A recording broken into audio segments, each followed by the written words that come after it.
in reflection on that, I just give a lot of very proud of our coaches, our players, not just the way they showed up on Saturday, but the way they handled the week. I thought they handled that moment very well. I wasn't surprised, to be honest, but wanted to kind of see it play out real time. And by no means am I happy that we walked out of there without the win. I'm just saying that I thought the preparation and the reflection of that and the performance at the start of the game really reflected on how they prepared. So was excited about that. From a player standpoint, coaches, I thought George McDonald was outstanding.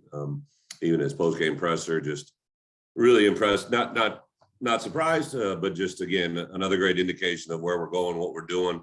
But I did tell our guys last night, I met with the team via Zoom last night, and listen, I love it. You played hard. You were competitive. You did a lot of really good things. The film shows that, but we aren't doing enough good things enough in all three phases to win. And we're not into participation ribbons or anything like that. We're into winning games, and unfortunately weren't able to do that. And I don't want us to feel rewarded or comfortable knowing that we played hard and competed hard. We're physical. That's the standard, not the expectation. So give credit to Iowa. I thought they obviously played a 4-quarter game. Were able to win in the end.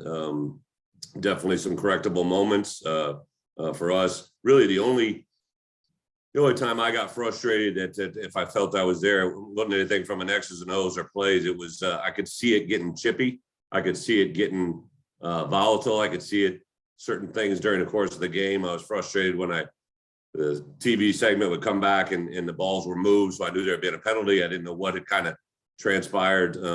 So as a head coach, that's one thing I've really learned in my 13 years is you see things come before they're in front of you. You can feel them coming. And I could see the chippiness happen. I kind of warned my staff on Saturday before Saturday that just keep guarded on their positional groups. I thought John Marinelli and Coach Ryan did an awesome job kind of handling my headset and coaches did as well. But I just felt that it was obvious the refs couldn't handle the moment, allowed it to get to that level. So I really, that was the only time I overly got frustrated. But it is what it is. We'll move forward. Have an unbelievable opportunity this week for a bunch of seniors that came back, super seniors, a group of seniors that have some decisions to make, and a group of players that have battled extremely hard to get where we're at. So a really special week this week with the trophy game, playing Northwestern, everything that goes into that. And then obviously Thanksgiving week, I hope to return to the building Friday at the latest. It's still kind of a work in progress. I feel great, other than just being in this same damn room all the time. But the play of our guys uplifted me a little bit, and get to dive into the film afterwards. And really, other than that, special kudos to Isaiah Gay to get recognized this week as a defensive player of the week after a loss. I tell you, in my entire time as a head coach, I texted him earlier today when it was made public that, to see the improvement he's made this year as a player is probably one of the single greatest in-season improvements I've seen as a player. And that's all the credit to him. Obviously, Coach Kane and the defensive coaches to work with him. But he took the challenge. He's taken it and run. And hopefully he's going to play his best game this coming Saturday. So a lot of really good, a lot of players made some really good plays. I thought guys did some really good things. Unfortunately, we did enough things that took away from us winning in the end, but we'll move on and hopefully take a step forward this week. So with that, open it up for questions. Coach, I'm curious of the experience of watching a game on TV, maybe the helplessness of not being able to do anything. Did you pace? Did you stay seated? What was that like for you? Yeah. We may not get our deposit back on this room, but I would say, I never really I watch TV copy of our opponents because I want to see the live right. But I very seldom watch our games on TV unless my Jen puts it on late at night or sometime we're back. I never watch us on TV, and I've never watched obviously a game as a head coach from this. The ability to see replay and see what actually happened, that is a very frustrating thing because even when you're on the field, you think you see things, but then to see them happen live, you know, I know, like, if you guys remember, there was a third down play at the end of the game where we threw to Pat Bryant on the sideline over there, and he was acting like he was interfered with, and I saw the end of the play, and he really wasn't interfered with, but he did get grabbed on his route, right? And they grabbed his wrist and then prevented, and that's what he was frustrated with. So that became to life right in front of me, and I'm like, you know, I'm going nuts, you know. My neighbors don't know I'm in here, but they may have been at that point. I think that part is really real. Like, I understand now I'm sure you guys go back and watch the TV copy a lot, even when you're at the game live or you see it up in the booth. That brings a much more detail to the game I'd really not really ever thought about, right? So that experience, Robert, was unique. I really didn't talk to anybody. I didn't communicate with anybody. So I just kind of put the bone down. I told Jen, you know, if you need me, but we talked a couple times, but other than that, I was just kind of going crazy walking around in here, to be quite honest. It went faster than I thought it would. Like, you're just so in tune.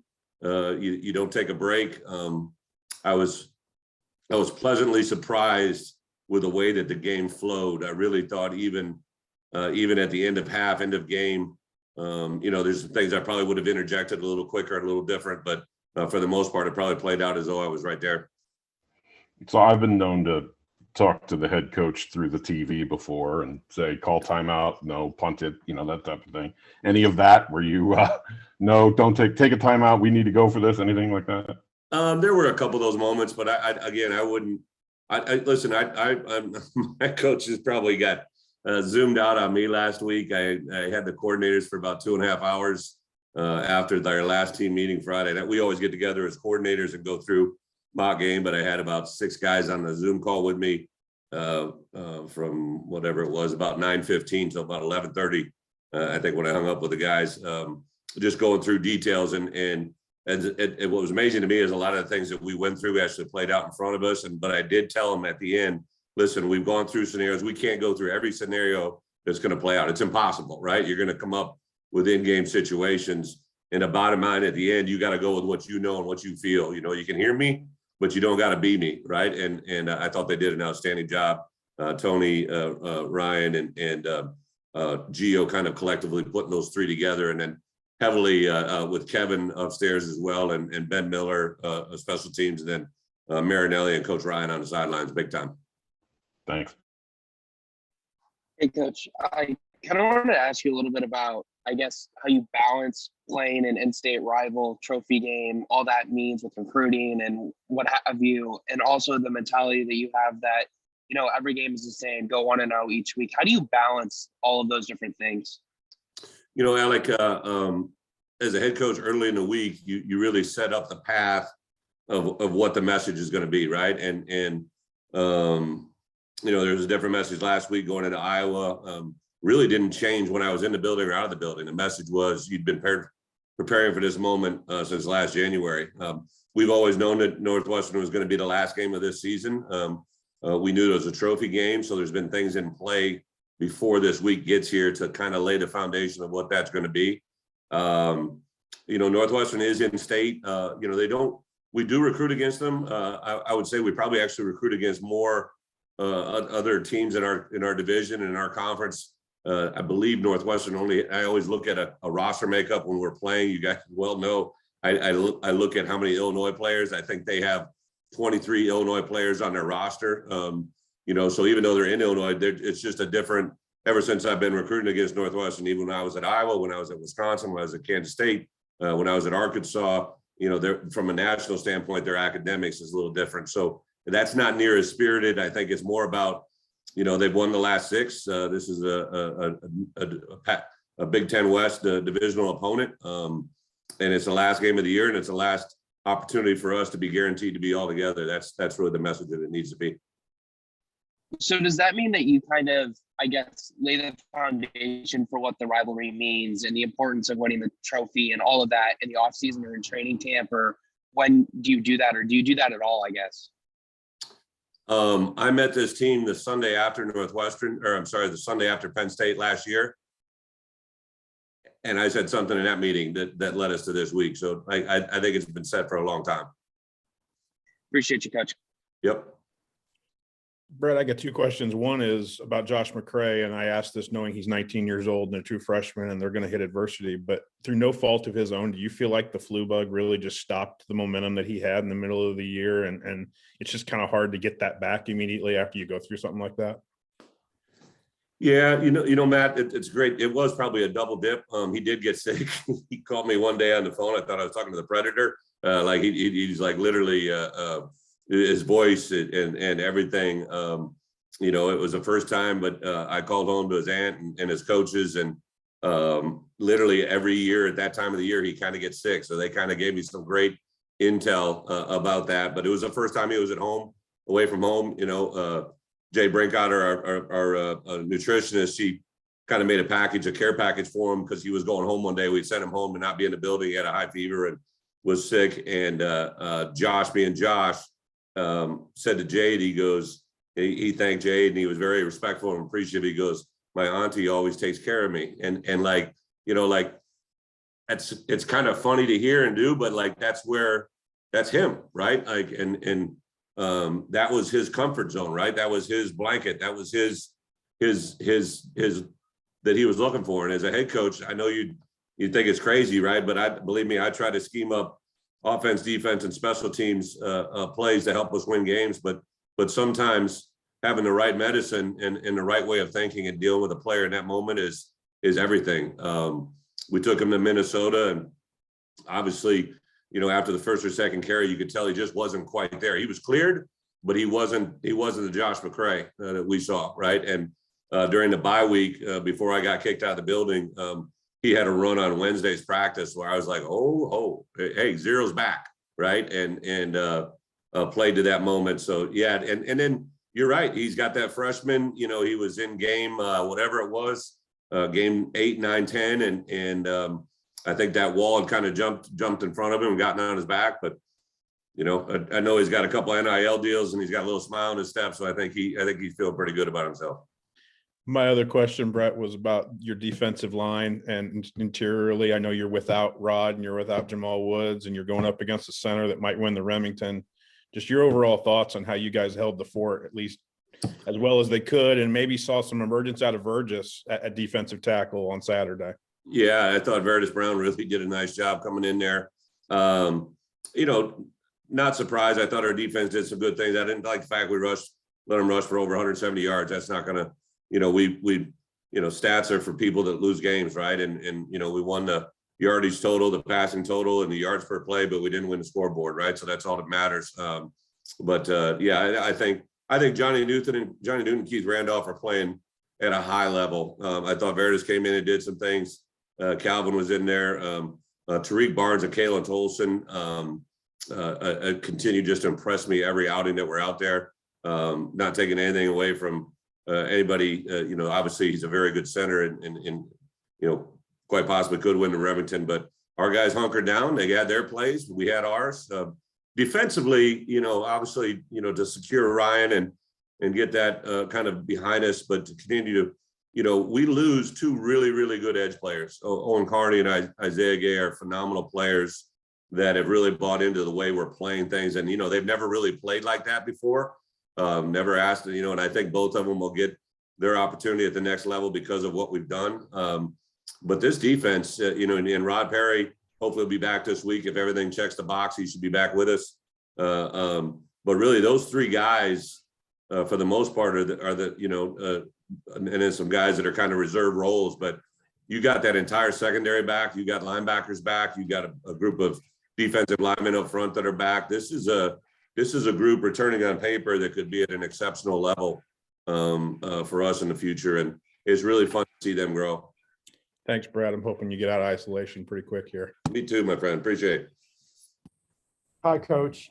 This weekend, you have the opportunity to coach against Pat Fitzgerald again. You did against Wisconsin, now coaching against him at Illinois. Can you speak about your experience coaching against Coach Fitzgerald while he's been at Northwestern? Kind of amplifies the rivalry.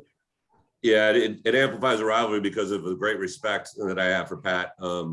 Obviously, saw him as a player. I saw him evolve in the coaching profession. Would bump into him on the road when I was a young assistant. He and I both, and then we ironically became head coaches in the same year. dramatically different reasons, right? With the passing of Coach Walker when he was named, but kind of true form, right? Last week, after I was announced that I was obviously out of the game with COVID, the first coach to reach out to me early that next morning was Pat Fitzgerald. I'm not hopefully spilling the beans like Fitz, just, hey, thinking of you and wish me well. Him and actually the two first were him and Kirk, right? Just unbelievable dudes, unbelievable guys. Fitz and I have known each other for a long time. So there's a lot of mutual respect. And I know there was a lot said about this game probably before I came in the building, some comments that were said last year, and I nipped that in the bud. This is a game of respect for what they are, who they are. They're very hard-nosed. Kurt Anderson, their O-line coach, was with me several years at Arkansas. Know a lot of their coaches through previous relationships. So we know we're going to get a Big Ten West, tough, hard-nosed four-quarter football game. That's the last of the regular season for both of us. Our seniors will get recognized. There'll be a lot of emotion before the game, but their seniors will be playing their last game as well. So just a lot of different factors, but all of them out of respect. Are there any games or stories or moments that stand out to you about your coaching relationship or off the field relationship between you and Coach Fitzgerald? Off the field should probably stay off the field, right? I got to give him some heat. He likes to sing, but I know he's really a Sox guy at heart, right? So I give him a little bit of heat for a double standard once in a while. But a really on the field, just a lot of really good games. I remember they got us one time down there when they just played extremely well. It was a four-quarter game. I think we've had our fair share of opportunities when I'm here, but it's a different game now, right? Now it's Northwestern Illinois, first one here. And I knew when I took the job, right, what that was going to mean between us and our relationship. And I think I think both of us know how to be professionals, which is awesome. Thanks, Coach. Coach, can you explain your status this week? Kind of what hurdles do you need to clear to be able to be back with your team? Yeah, Bob. I think I'm clear Friday for sure. Maybe hopefully before that. Believe me, I wish it could be today. It won't be. Just following all the protocols that have been in place. I want to make sure I'm good too, right? Like I just said, I have questions every day. I really have no symptoms. The only symptoms I've ever really had is just at times I'll get a little overly nasal congestion, and I don't know if that's where I'm staying. It kind of comes and goes during the course of the day, but really it felt fine since the day that I tested positive to where we are now. Give a lot of credit to our medical staff. So when I get in the building, it's going to the hay's going to be in the barn already. By Wednesday afternoon, we don't have school this week, so we kind of adjusted our practices to a little bit later in the day this week. We'll go a little bit later on Tuesday, Wednesday, Thursday morning. We'll have an early morning practice, and then we have a travel meeting about 11:30. Hopefully I'll be able to be in the building, and then we actually have a Thanksgiving dinner. One of the things I've never done here before is provide a meal for our players that are here, and everybody's away from home. So I think we got about 115 on our roster. 90 of them have RSVP'd. Will eat dinner with us on Thursday afternoon in the stadium. We got a special meal provided for them and anybody that couldn't make it home. So, but I'm looking forward to a lot of things. But I haven't seen my girls for a long time. So that's what I'm probably looking for more than anything. Thanks, Coach. Hang in there. Yep.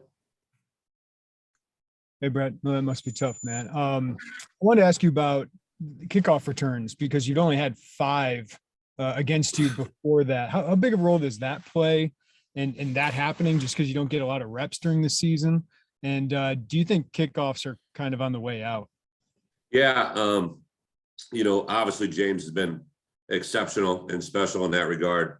I'm actually kind of in a conversation with just the makeup of that.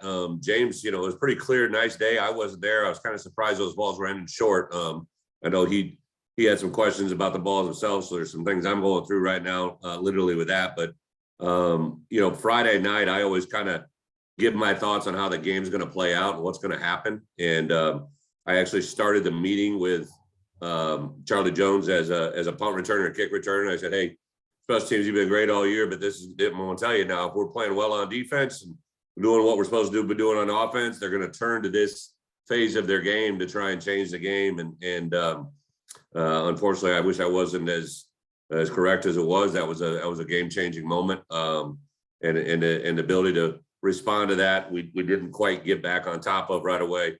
The other thing too, like, we had some guys that got eliminated. Prather Hudson couldn't make the trip last week. Right on the day of the game, Taylon Letsky gets taken out. So those are two of our most significant special teams players.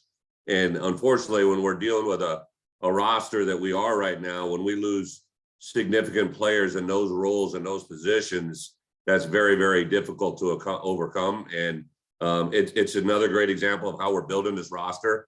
I couldn't tell you how excited I am. Those guys will be back with us right away now this week. So to kind of get back full strength has been probably one of the more exciting things for this week more than anything. I don't think we're going to have anybody as of right now, and I think we're getting healthier overall in the flu bug and definitely in the COVID world. So it's definitely a step in the right direction. But KOR, you can see it can change the course of a game literally overnight. And then obviously, I don't know if anybody expects this kind of improvement from one side of the ball in a year like the defense has made, but what do you think has kept the offense from taking at least a small step forward here in recent weeks? Because it feels like the beginning of the game got better, but just overall, what do you think is kind of holding that group back? Yeah, Jeremy, I think it's kind of a microcosm of our season, right? There's times where we play, 58 minutes out of a 60-minute game very, very well as a group, right? As a team.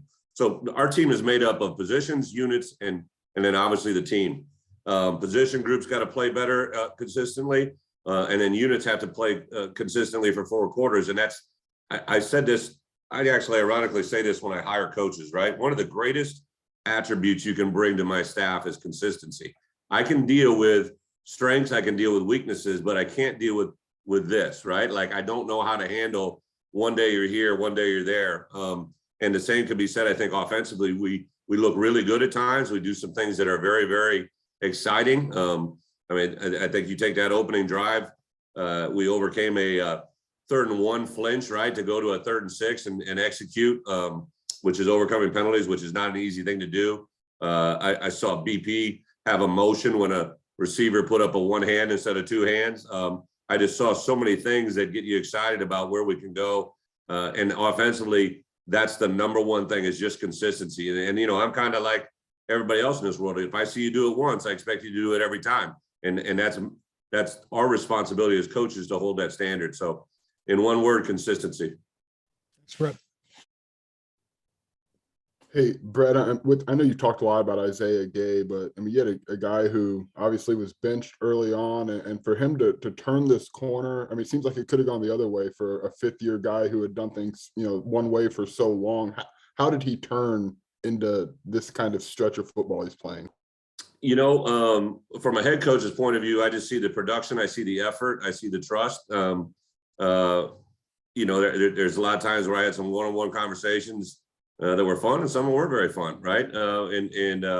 I'm a big believer in praising loudly and criticize softly. I definitely appointed his play out both positively and negatively at times in the team meeting environment. And fortunately for us, in the last 6 weeks, it's been a lot of positives. I just know this: Isaiah is extremely intelligent. He's extremely gifted athletically. His football IQ awareness and ability to see things and understand it as a really high level. Like, he's extremely intelligent football player. And I don't know if he's ever been challenged to put all those things in play together at the same time. There's a couple plays in the Minnesota game where he takes people that are literally probably almost 2.5 times his size and power, and literally just plays with extension and annihilates them. And it really speaks volumes about what he is. And it's probably a better question for him, but from a coaching perspective, I know those things don't just happen by chance. You don't luck into playing as well as he's played as many weeks in a row. He's made a conscientious effort to play a certain way, and he's gonna get rewarded for that in a big way.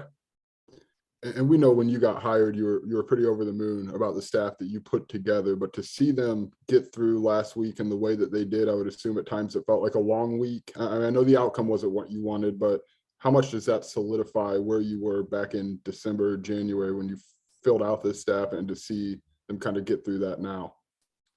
Yeah. Well, it is. It's fulfilling, but it's also I was pissed. Oh, I was pretty pissed Saturday night, like and Sunday and today and now. But like it's rewarding that I think we're on the right path. It's just also very frustrating that we're not where I want to be yet. But I understand that's why we got to do things right. So I'm not oblivious that we've made a lot of great strides, and I know what they wanted. I mean, it was hard for them. It was really hard for me. I know they could feel it through my voice. I got, as you can tell, I get emotional at times. I got emotional with them, and I think they felt it. But I think we're on the right path. I know this. Nobody in this conference wants to play us right now. I'd be shocked. You know what I mean? If anybody would like to say, hey, let's start a round robin tournament, who wants to play Illinois right now? Which is great. But at some point, you know, that has to turn into, that's because they know we can beat them, right? Not just play hard and make it tough. We're gonna line up and play. We got to get offensively, get consistently for 4 quarters. We got to get more consistent production and play out of the run game, balanced with the passing game. We definitely, as a group, have to eliminate the things that stop you from losing, which is, you know, this last game, we're one of the top, I believe we were top 15 in the country and least penalized, and we had 10 on Saturday, which is unacceptable. And that those are great conversations for me to build upon for the fall or for the future. Thanks, Bret. Hang in there, man. Thanks, man. Hey, Coach, I assume you've been able to watch some Northwestern film from your cave there, but what do you think are some keys to the game for you guys? Yeah, you know, Doug, I think, you know, unlike last week, right, when we faced, we kind of had to prepare for 2 quarterbacks, but both those quarterbacks were very similar.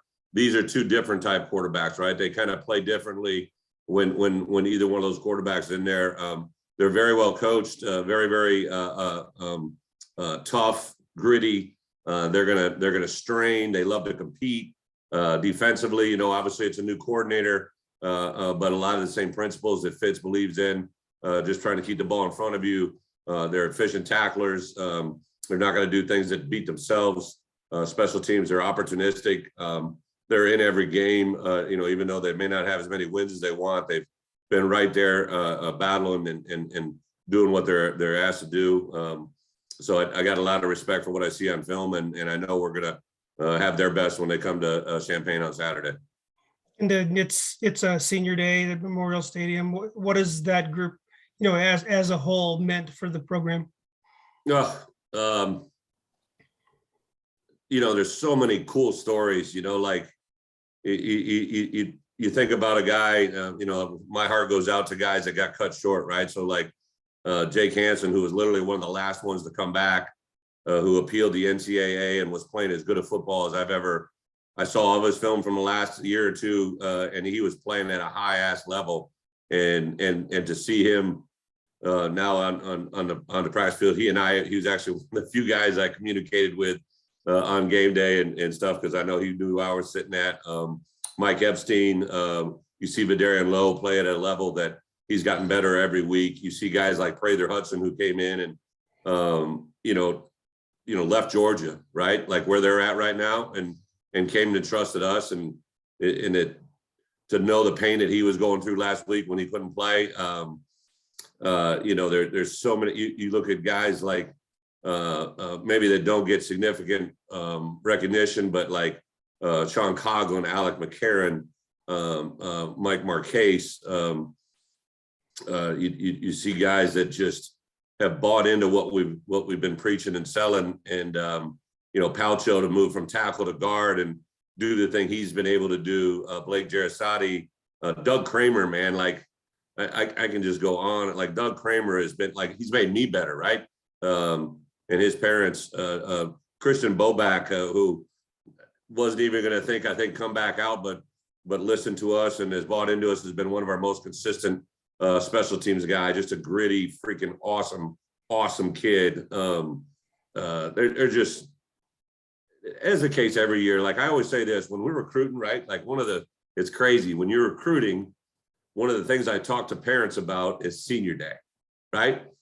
How crazy is that? They haven't even committed to you yet sometimes, and they haven't even began their career. And I talk about senior day should be one of the most memorable experiences of your life. Like I promise you, I'm going to be emotional. Everybody should be crying for all the right reasons. You should be crying because it's been so awesome, right? And I've only had these guys for a year, but we've built relationships that I know are going to go way beyond anything that encompasses this year. And so they've meant a lot to hold it together, to have the faith. I think Josh Whitman and the things that he says and does to them, he knows what we've built with those guys and what we're going to continue in the future. So on Carney, like I BP, like it's just crazy. We don't have enough time. Thanks, Coach. Good stuff. Yep. Thanks, Coach. Thanks, Brett. Thanks, Brett.